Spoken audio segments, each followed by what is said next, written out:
Students, आज हम बात कर रहे हैं last topics of your last syllabus of economics lesson 3, topic number 5th and name of the anti poverty measures. That means आज हम बात करेंगे उस प्रोग्राम की जो हमारी गवर्नमेंट ने लॉन्च की है अपने कंट्री में एम्प्लॉयमेंट देकर के लोगों की जो पॉवर्टी है उसको डिक्रीज करने की। तो हम 1 बाय 1 प्रोग्राम के बारे में बात करेंगे कि कौन सी प्रोग्राम कब हमारी गवर्नमेंट ने लॉन्च की, उसके क्या बेनिफिट रहे और उसका कितना इफेक्ट हमारे कंट्री को हुआ। ओके, देखते हैं। Removal of poverty, if you have book please open. Removal of poverty has been one of the major objective of Indian developmental strategy. That means गरीबी को हटाना, रिमूव पॉवर्टी, एक हमारी गवर्नमेंट के लिए मेन लक्ष्य या एक चैलेंज का काम किया। The current anti poverty strategy of the government is based broadly on 2 प्लंक्स, यानी कि जो है गरीबी हटाने का 2 रीजन्स या 2 मेन जो है गवर्नमेंट का लक्ष्य रहा। पहला, प्रमोशन ऑफ इकोनॉमिक ग्रोथ। जब आपकी इकोनॉमिक ग्रोथ होगा, जब पर कैपिटा इनकम इंक्रीज होगा तो क्या होगा, आपकी जो पॉवर्टी है वो ऐसे ही क्या हो जाएगी, डिक्रीज होगी।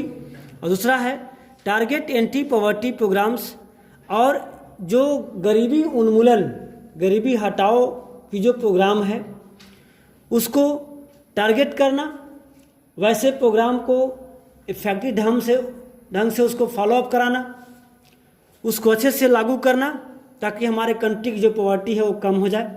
तो ये 2 पॉइंट पे हमारी गवर्नमेंट ने काम की है, जिसके परिणाम स्वरूप आपने कल रिकॉर्ड में देखा था कि कितना % हमारे कंट्री में पॉवर्टी जो है कम हुई है। Over a period of 30 years lasting up to the early 80s there were little per capita income growth and not much reduction in poverty. यानी कि पिछले 30 वर्षों में ये देखा गया, और उसमें भी जो लास्ट 8 years है उसमें देखा गया कि पर कैपिटा इनकम, अब ये पर कैपिटा इनकम क्या है मैंने आप लोगों को कल बताया था, पिछले वीडियो में समझाया भी था कि प्रति व्यक्ति आय, हमारे कंट्री का जितना पॉपुलेशन है उससे जो है पूरे कंट्री का इनकम को अगर डिवाइड करते हैं तो जो रिजल्ट आता है उसे क्या बोलते हैं, पर कैपिटा इनकम, प्रति व्यक्ति आय। तो उससे ग्रोथ होता है। And not much reduction in poverty, हालांकि ग्रोथ हुआ फिर भी जो पॉवर्टी जो है उतना ज़्यादा डिक्रीज नहीं हुआ जितना हमारे लक्ष्य थे। Okay, official poverty estimated which were about 40% in the early 1950 remained in the same even the early 80s।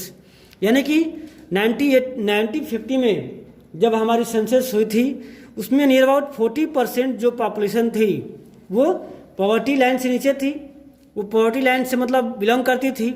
लेकिन उसके बाद भी इतने प्रोग्राम रन किए फिर भी उसका परिणाम जो है, रिजल्ट है, वो संतोषपूर्ण नहीं है। Since the 80s India economic growth has been one of the fastest in the world. फिर भी इतना होने के बाद भी हमारा जो इकोनॉमिक ग्रोथ है वो लगभग जो हाँ वर्ल्ड में जिस कंट्री ने अपना इकोनॉमिक ग्रोथ किया उसमें से भी हमारा नाम आता है। The growth rate jumped from the average of about 3.5% in a year in 1970 to about 6% during the 1980 and 1990। आप यहाँ देख रहे हैं कि जो हमारी ग्रोथ रेट है, ऐसा नहीं कि ग्रोथ रेट नहीं इंक्रीज हो रहा है, डेवलपमेंट हो रही है, ग्रोथ हो रहा है, बट जिस रेशियो में ग्रोथ हो रहा है उस रेशियो से ज़्यादा क्या रहा है, हमारी पॉपुलेशन ग्रोथ कर रही है। मैंने आपको कल भी समझाया था कि पॉवर्टी इंक्रीज होने का 2 रीजन्स हैं। एक तो आपका ग्रोथ रेट कम होना और उसकी रेशियो में पॉपुलेशन ज़्यादा इंक्रीज होना। तो पॉपुलेशन और पर कैपिटा इनकम ये दोनों क्या करते हैं, पॉवर्टी को पॉवर्टी को कंट्रोल करने का काम करते हैं।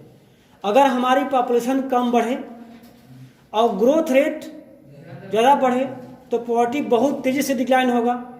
लेकिन अगर हमारा ग्रोथ रेट एक नॉर्मल रेशियो से चलता रहे, इंक्रीज होता रहे, उसके कंपेरिजन में जो हमारा पॉपुलेशन रेट है वो काफ़ी तेज़ी से इंक्रीज होगा, तो क्या होगा, पॉवर्टी भी इंक्रीज होगा, पॉवर्टी बढ़ेगा। तो ग्रोथ रेट हाई और पॉपुलेशन रेट लो, अगर जितना होगा, जितना हाई ग्रोथ रेट होगा और जितना कम पॉपुलेशन रेट होगा, उतना ही क्या होगा, हमारी पॉवर्टी जो है डिक्लाइन होगी, डिक्रीज होगी। तो यहाँ पर देखने को मिल रहा है कि 6% जो है इंक्रीज हुआ है ग्रोथ रेट, लेकिन अगर हम पॉपुलेशन की बात करें तो पॉपुलेशन क्या होगा, कई ज़्यादा गुना इंक्रीज हुआ है। The higher growth rate have helped significantly in the reduction of poverty, यानी जितना हायर ग्रोथ रेट होगा उतना ही क्या होगा, पॉवर्टी रिमूव होने में, रिड्यूस होने में इम्पोर्टेंट अपना रोल प्ले करेगा। Therefore it is becoming clear that there is a strong link between economic growth and poverty reduction, यानी कि आप देख रहे हैं कि पॉवर्टी को रिड्यूस करने में, गरीबी कम करने में सबसे बड़ा योगदान किसका है, ग्रोथ रेट का। जितना ज़्यादा ग्रोथ होगा उतना ही जल्दी क्या होगा, पॉवर्टी जो है रिमूव होगा।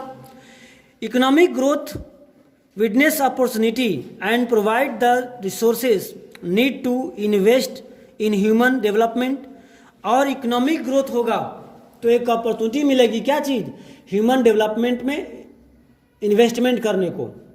सपोज दैट अगर किसी व्यक्ति की इनकम जो है पर डे 100 रुपीज़ की है, तो उसमें अपना डेली जो नीड्स है, जो मिनिमम रिक्वायरमेंट है, उसको फुलफिल करने का प्रयास करेगा।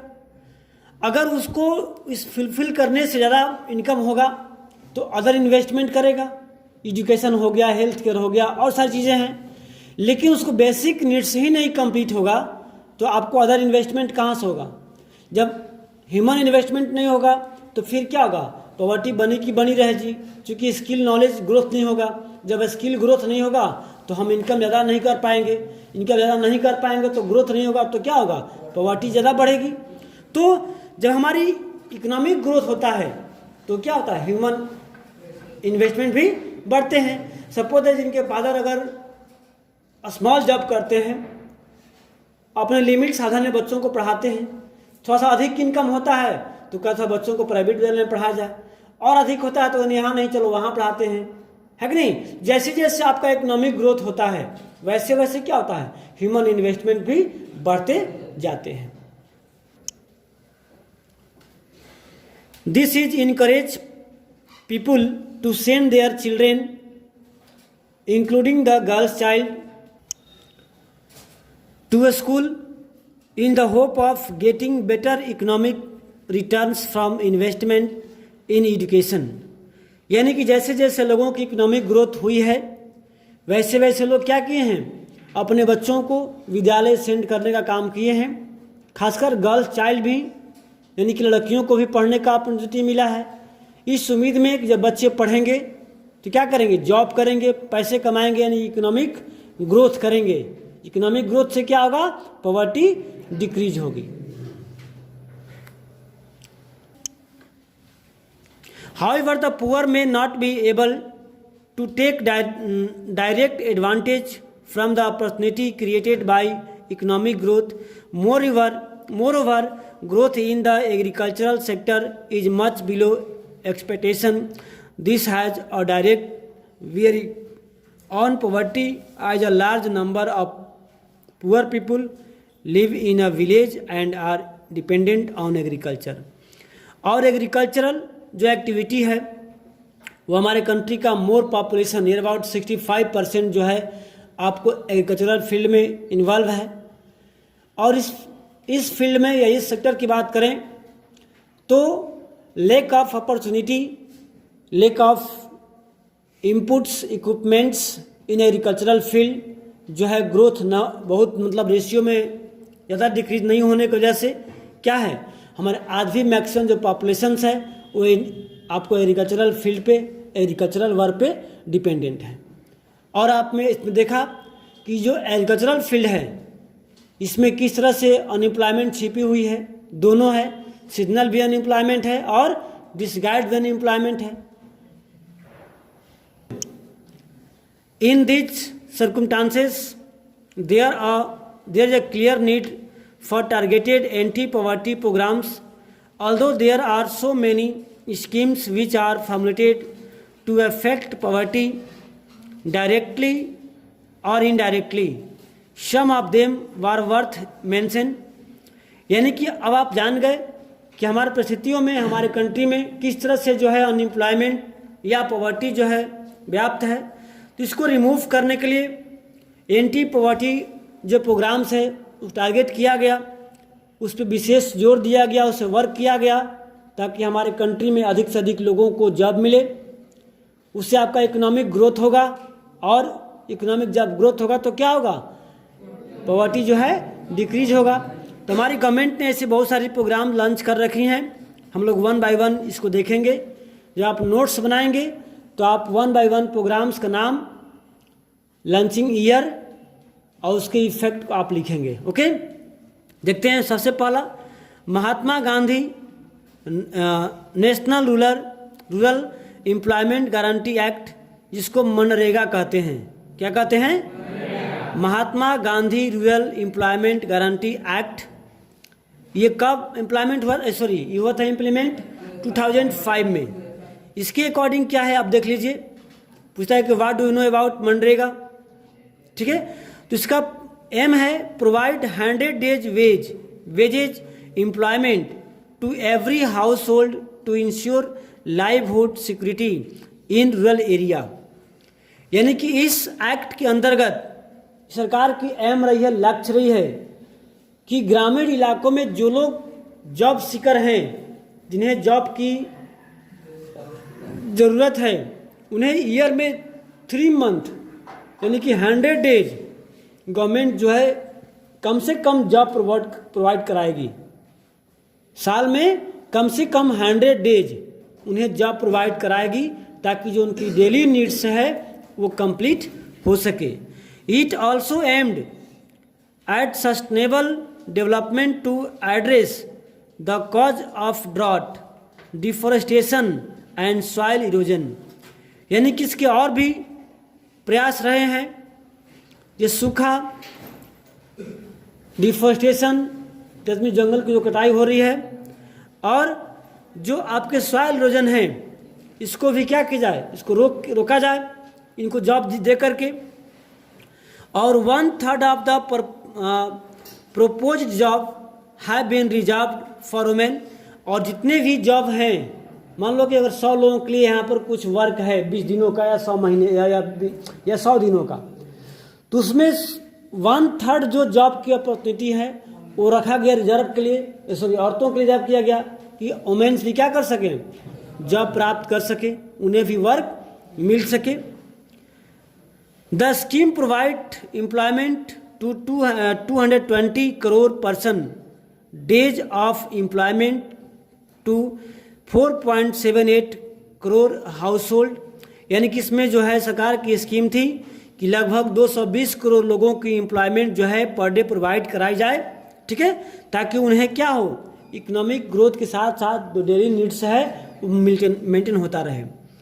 द शेयर ऑफ SC/ST यानी कि scheduled caste, scheduled tribe, women person days in a scheme are 23%, 17% and 53% respectively. यानी कि जैसे लोगों को SC को कितना 23%, ST को 17% और ST को वुमेन को 53% जो है जॉब प्रोवाइड कराने की इसमें स्कीम बनाया गया। The average wages has increase from 56 in 2006-07 to 132 in 13-14। यानी दे रहा है कि एवरेज जो वेजेज दे रहा है पर डे की मजदूरी जो है वेजेज जिसको कहते हैं, वो आपको 2006-07 में 65 रुपीज़ पर डे था, जो आज 2013-14 में कितना किया गया, उसको 132 रुपीज़ जो है इंक्रीज किया गया। ओके, देखते हैं नेक्स्ट जो है प्राइम मिनिस्टर रोजगार योजना, PMRY, याद रखना है इसको। ये जो आपको योजना है ये स्टार्ट हुआ था 1993 में, और another scheme was started in इतना। The aim of the programme is to create self-employment opportunity for educated unemployment youth in rural area and a small town। इस प्रोग्राम के अंतर्गत जो एजुकेटेड युवा वर्ग थे, जो एजुकेटेड यंग ब्लड थे, उन्हें जॉब प्रोवाइड करने की बात इसमें दी गई थी। They are help in setting up small business and industries. उन्हें हेल्प किया गया कि ये अपना खुद का स्मॉल बिजनेस करे या जो है इंडस्ट्री जो है इस्टेब्लिश करे, छोटे छोटे काम करना। ठीक है, जैसे मान लो हो गया इसमें क्या बोलते हैं, वॉशिंग सोडा बनाना, साबुन बनाना, ऐसे और सारे स्मॉल जो आप लोग घर में बना सकते हो, कैंडल बनाना, मैच बॉक्स बनाना, अगरबत्ती वगैरह ये करना, तो इसमें आता है स्मॉल स्केल इंडस्ट्री में। तो इस तरह की जॉब के लिए युवा वर्ग को, जो एजुकेटेड पर्सन थे, उन्हें क्या किया गया, उनको प्रोवाइड की गई फैसिलिटी ताकि वो लोग भी अपना जॉब ये कर सके। ये नेक्स्ट प्रोग्राम है 3rd number, rural employment generation program REGP। आप लोग एक प्रोग्राम को नोट्स बनाना और लिखना, ठीक है, उसके बारे में। वाज लॉन्च्ड इन 1995, ये 1995 में लॉन्च किया गया। The aim of the programme is create self employment opportunity in rural areas and small town.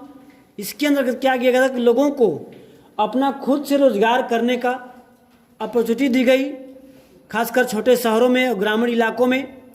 और target for creating 25 lakhs new job has been set for the program under the 10th 5 years plan. आपको पता है कि हमारी government ने programme चला रखे हैं 5 years प्लान, इसको बोलते हैं हिंदी में पंचवर्षीय योजना। 5 वर्ष की जब गवर्नमेंट बनती है तो 5 years की प्लान बनती है कि आप 5 years में क्या क्या वर्क करेंगे, आपका टारगेट क्या है। उसमें ऐसे बहुत सारे, सबसे पहला हमारे कंट्री में जो प्रोग्राम लॉन्च हुआ वो एग्रीकल्चरल इम्प्रूवमेंट हुआ, क्योंकि लोग उसमें जो है खाद्यान्न को लेकर के इतनी क्राइसिस थी कि लोगों को भोजन सही से नहीं मिल पाता था। तो हमारे गवर्नमेंट ने प्रोग्राम बनाई, ठीक है, उसमें बहुत सारा इम्प्रूवमेंट भी देखने को कंट्री में मिला।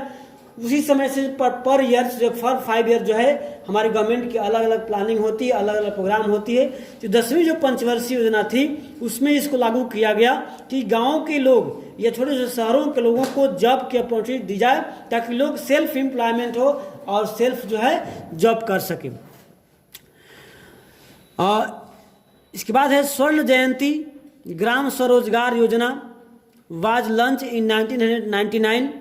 The program aimed at bringing the assisted poor family above the poverty line by organizing them into self-help group through the mix of bank credit and government subsidy। यानी कि इस प्रोग्राम के अंतर्गत जो है गवर्नमेंट ने लोगों को बैंक को कोऑपरेट करके लोन प्रोवाइड कराने का काम किया। लोग अपना सेल्फ ग्रुप बनाए और उस ग्रुप में जो है मनी कलेक्ट किए और जिनको नीड था, जिनको रिक्वायरमेंट था, वो कलेक्टेड मनी दे करके उन्हें क्या किए, एक नई रोजगार की योजना बनाई ताकि लोग उससे क्या कर सकें, अपना और अपने परिवार का इकोनॉमिक ग्रोथ कर सकें।